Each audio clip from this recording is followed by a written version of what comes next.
God. You know what? I realize now that, Markarth is probably the loudest city out of all of the cities in Skyrim. Like, Rifton doesn't compare, Whiterun doesn't compare,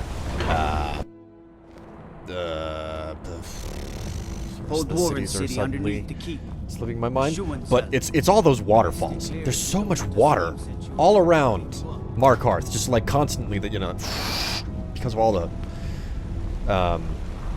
waterfalls. And I completely forgot about this. Let's grab some health, level up and everything. And I want to take, what is it, Soul Siphon from the Enchanting Tree? So, let's just go ahead and... Oh, nope. No. Oh, you... Alright, fine, I'll click. I usually use the arrow keys. There we go. Soul Siphon.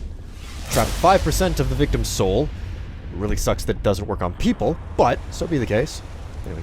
Calcelmo. Look, I'm very busy, so this better be important. Good to see Skyrim still has such fine people. You give an old man hope. Oh. Good to hear, Calcelmo. You actually remind me of someone else I know. Sound a lot like him, too. But anyways, that's not why I'm here. Listen, I know that you're the foremost expert on the Dwemer. I've also heard that you're the authority and foremost expert on the Falmer as well. Then you were well informed. I am at this very moment on the cusp of completing my magnum opus on the subject. I'm calling it Calcelmo's Guide to the Falmer Tongue. It will revolutionize the way we understand those ancient beings. Really? Well, I have reason to want to read texts written in Falmer. You wouldn't by any chance let me look at your notes, would you? Preposterous! That research represents years of personal toil in some of the most dangerous Dwemer ruins in Skyrim. You must be mad to think I'd allow anyone to see it before it's completed. Oh, come now, Calcelmo. If it wasn't for me, Neshuinzel wouldn't be open. Your dig site would still be shut down and completely cold and dead. That giant spider, Nimi, would still be down there causing you untold amounts of trouble. Isn't that favor worth sharing a little bit with me? I've already provided you a key to the museum. You should consider it an honor if you are allowed to browse my collection. I'm sorry, but that's as far as my generosity extends. Wonderful. It looks like I'll have to do this the hard way, then. Oh, alright. I'm in. A super inexperienced thief who... I mean, I think my sneak is only at level 38. How... Are you serious? What could go wrong? You heard me, Captain. Our work must not be disturbed. Kill any intruders on sight. Call for backup if you need it, but let no one through. As you say, sir. Ooh, well, I appear to be walking into, quite the, well, dangerous place. Soul gems. Gotta steal stuff from the thief, after all. Ikentar's lab journal. Uncle Calcelmo got back from Mizinshalev today. Lots of artifacts this trip. He even brought me something. A spider that didn't completely shatter when the guards smashed it. He wants me to get it working again. My first big research project. Spider Centurion Research, Week 1. I've reassembled the spider with spare parts from the museum. All the joints move, just not on their own. Uncle said that the spider needs a control crystal with the right electroharmonic signature. The guards are out looking for one now. Week 2. After yesterday's incident, I assembled a staff to hold the crystal. It actually works. When you use the staff, it creates a beacon of some kind, and the spider just walks on over to it. Better yet, it doesn't attack everyone on site now. Week 3. Apparently, it will still attack, just not on sight. During this morning's experiment, one of the new guards was startled and drew his sword, and he was dead before anyone could react. Did it actually detect hostile intent? Week 4. Further testing confirms that the spider seems to detect the intent of the controller in some way. Last week, it tried to defend me from a threat. This week, I snapped at a guard who interrupted my latest test, and it lashed out at him. Fascinating. Week 5. No one appreciates my work. Uncle Calcelmo is buried in his Falmer research and doesn't even have time to help me with the spider anymore. The guards are all afraid of it. I keep telling them it's harmless as long as I keep it under control, but there have been too many accidents. They just don't believe me. I wanted to show the Jarl, but I can't seem to get the spider to leave the lab. It looks like its control crystal only works up here. Maybe if I can reattune the enchantment? Journal ends there. Clearly, he only got so far with this. Come on. Stupid body won't move. Well, pick up everything that I can. So much for that plan, putting the guard body on the frickin' button. But, you know, so be it. Yeah, I don't think that the gas down here is really strong enough to be able to legitimately kill me. That pushing the buttons down doesn't seem to do anything for me right now anyway. Although I have to admit, I find it fascinating. They had to have recorded coughing lines for every single race in this game. And I don't think that they use them anywhere but here. I can't recall ever hearing, you know, the sounding, all that hacking and coughing, anywhere but right here in that little section back there. Just... Can you imagine? Like, okay, we need you to cough, and then you only use that file once. I mean, I suppose it's not really any different than, okay, I can slip by. I suppose it's not really any different than, what you call it, you know, dialogue. Where it's like, yeah, there's a lot of dialogue that you only ever hear once. So, in hindsight, I guess it's neither here nor there. But, you know, just kind of... To me, it's like, yeah, character, like, the character you play as, the sounds that you make. It's like, you hear them so frequently, and then just to go through one single small section of a dungeon, and it's like, yep, only time that you ever hear yourself cough. It's just one of those things. I'm thinking a whole lot about the, you know, what it takes to create a production and whatnot, because... Oh, jeez. Well, you know, chances are it'll be out by the time this this video goes up. But I've started to work on guides again. I've done, you know, just the Skyrim series on my channel here for a long time now. One episode a week. This is up to what is it? I think this is episode 84 or something. And well, I mean. That's a long time to just basically do one thing on your channel, and I need to, you know, mix things up and whatnot. So I decided, you know what, I haven't done guides in a long time. We're going to go back to do that. And in the process of making it, because I'm up to the phase where I'm quality checking, and I've had to re-render the video like 3 times over because I keep finding typos.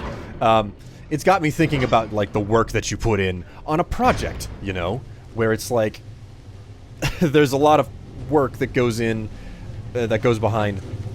oh crap. Twist the valve.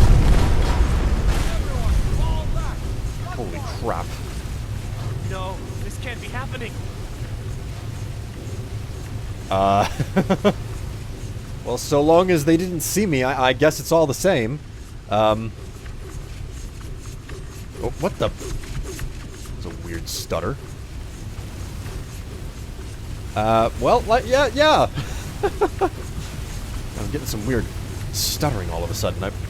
Must be all of the fire effects going off at the same time. Or that's what I would imagine anyway. My God, talk about bad stutter. Jeebus creepus. Anyways, as I was saying, the whole thing with, you know, production and everything, you just don't realize how much work goes into, you know, what could be something. Well, in the case of a game, a lot of work could go into something that you never even see. It's like, ooh, hey, hello. I think that this is the, yeah, this is the thing that you pick up for the Litany of Larceny quest for Delvin. But it's like that. I mean, someone had to go out of their way to make that this dwarven puzzle cube that I just picked up, right? So, like, someone had to put time into making it, and I can guarantee that there's a whole bunch of people who just ran straight through the dungeon and not seen the dwarven puzzle cube, right? So, similarly, you know, I'm in one of those moments where it's like, oh my God, how many people are going to recognize that there's, like, a typo on the map in this one particular spot? I've still got space in my inventory, and I don't have enough loot, so this all belongs to me. I'm gonna go ahead and, like, I'm gonna take all of this dwarven metal back to my my house, and I'll probably stash it. And if I ever get around to trying to improve the smithing skill, I don't know if I ever will get to that point, but if I ever try to improve the smithing skill, the fastest way to do it is by making a bunch of Dwarven equipment. So that's my plan anyway. Long term, God knows if I'll ever get to it. But yeah, like there's just stuff that people like. You ask yourself, who's gonna notice that? And then eventually somebody does notice it, and you have to make a decision about whether or not you're gonna put in the extra time. And you know, in the case of a game, there's a lot more stuff that can just be totally and completely missed, like the Dwarven puzzle cube back there, or a myriad of other things. Think about the fact that there's someone who actually has to stop and write these, like, extra books that you find all over the game. Admittedly, all of the books that you can read in Skyrim are cumulative throughout the entirety of Elder Scrolls. Like, there are new books, I don't know how many, I want to say like maybe a dozen books or and short stories and whatnot are written for each new entries in the Elder Scrolls series, and I know that most of the books were written for, oh, what was it? Redguard, I think it was? No, not Redguard. Battle Spire? I don't remember. It was the second Elder Scrolls 2. I can never remember the name, like the subtitle of the Elder Scrolls 2. For some reason, I can never remember the name of it. But the point is, most of the books were written for that game, and then they've slowly added more and more books with each entry. So, yeah, let's just think about that fact. There's someone whose job it was to actually write information for those books and, you know, be honest with me.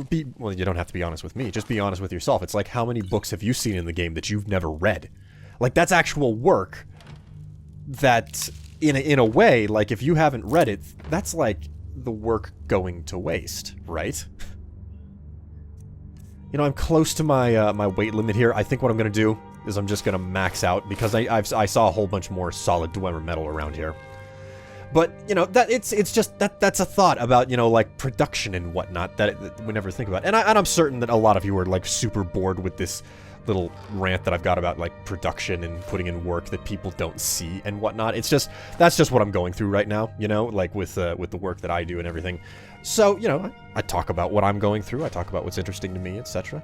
I mean, sorry if that's, like, not the most interesting thing in the world. It's a little bit like, whenever I watch some people on YouTube and they're like, I'm talking about video games, yes, I know, I've lost a lot of you the minute that I touch this subject, so. Accidents like this don't just happen. Uh-oh. Someone is trying to sabotage my uncle's research.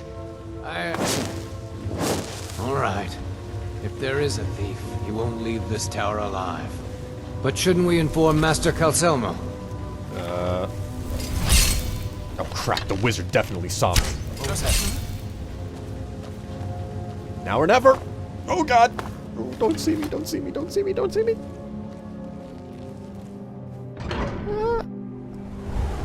Ah! Oh my god, I thought, oh man. I thought I just screwed it up right there at the last minute. Alright. Geronimo! Oh my god, now that was a heist.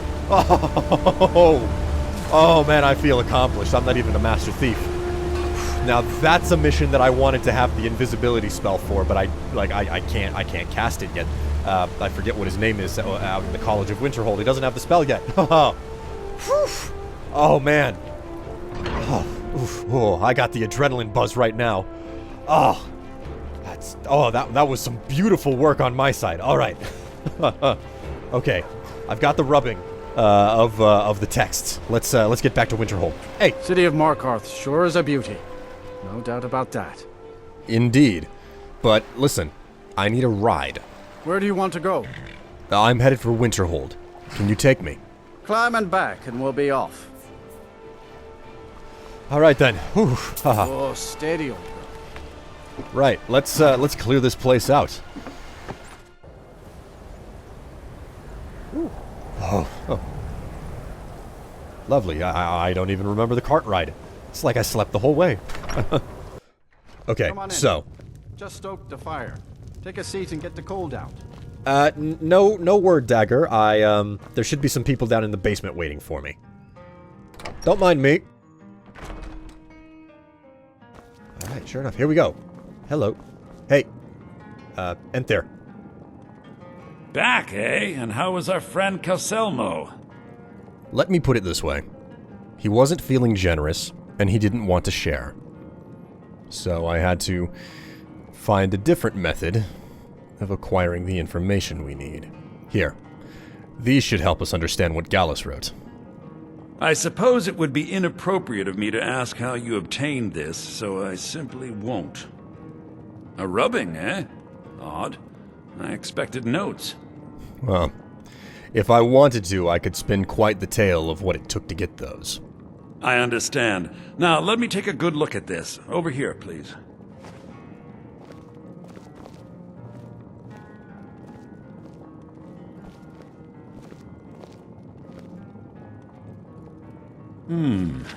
This is intriguing, but highly disturbing.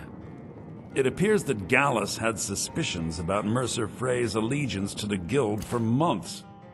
Gallus had begun to uncover what he calls an unduly lavish lifestyle replete with spending vast amounts of gold on personal pleasures. Does the journal say where this wealth came from? Yes, Gallus seems certain that Mercer had been removing funds from the Guild's treasury without anyone's knowledge. Anything else, Enther? Anything about the Nightingales? Yes, here it is. The last few pages seem to describe the failure of the Nightingales, although it doesn't go into great detail. Gallus also repeatedly mentions his strong belief that Mercer desecrated something known as the Twilight Sepulcher. Shadows preserve us. So it's true. I'm not familiar with the Twilight Sepulcher. What is it? What's Mercer Frey done? I'm sorry, Enther. I can't say. All that matters is we deliver your translation to the Guild immediately. Farewell, Enther. Words can't express. It's all right, Carlia. You don't have to say a word. Well, Enther. Listen, all I want is the truth to be revealed to the Guild. They respected Carlia, and she deserves better. Do whatever you can, and I'd consider it a personal favor. No worries, Enther. Our interests align. And also, I can't express how thankful I am for you taking care of this little translation. As I've said, my specialty is practical magic application. I'm not exactly the best scholar. Hopefully I'll see you in the future again as well, with less troubling circumstances. If trying to rid yourself of stolen goods becomes a burden and you find yourself in Winterhold, visit me at the college. I've been known to handle items of questionable interest from time to time, and I'll see what I can do. I'll be certain to take you up on it if I need it. Thank you, Enther. If you have further need of me, you can find me in the college. Alright then. Carlia, what do we do next? We must hasten to Rifton before Mercer can do any more damage to the Guild. I agree. But before we do, I want to know more about what the Twilight Sepulcher is. It obviously has something to do with the Nightingales. And I'm not walking into the Guild without knowing more. You've come this far, so I see no harm in concealing it any longer. The Twilight Sepulcher is the temple to Nocturnal. It's what the Nightingales are sworn to protect with their lives. With your life? That doesn't sound like something a thief would do. Why would you need to protect it in the first place? Everything that represents Nocturnal's influence is contained within the walls of the Sepulcher. Now it seems Mercer's broken his oath with Nocturnal, and defiled the very thing he swore to protect. This doesn't make any sense. Thieves, and theology, temples, rituals, gods. The two don't mesh. Thieves are interested in coin. I felt the same way when Gallus first revealed these things to me. I think given time you'll understand what I mean. Yeah? Well, I would understand more if you would stop hiding things from me and cut all the mystery out of it. How can you expect me to understand more without telling me the whole story?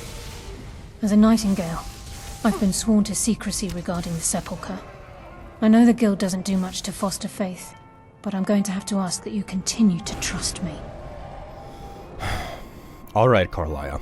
I'm gonna go along with this, but only because I know that there's something bigger at hand here.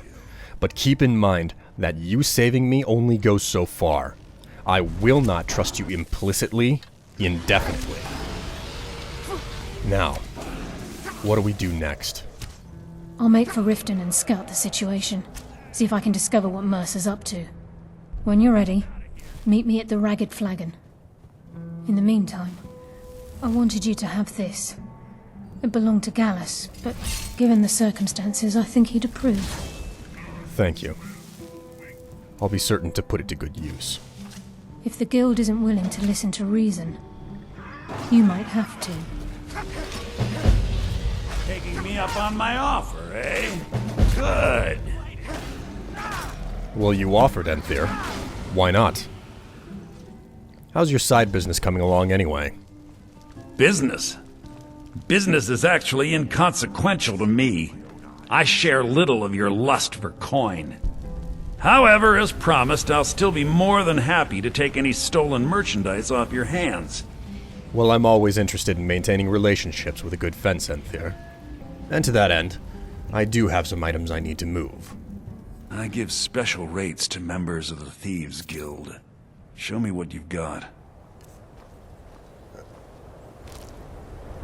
Okay, there we go. Well, sorry you, got caught up in that, Enthir. I'll be on my way now. Criminy. You walk outside of an inn that, like, Winterhold is like a shack with a rake and a broom in it. And, a dragon attacks it, of course.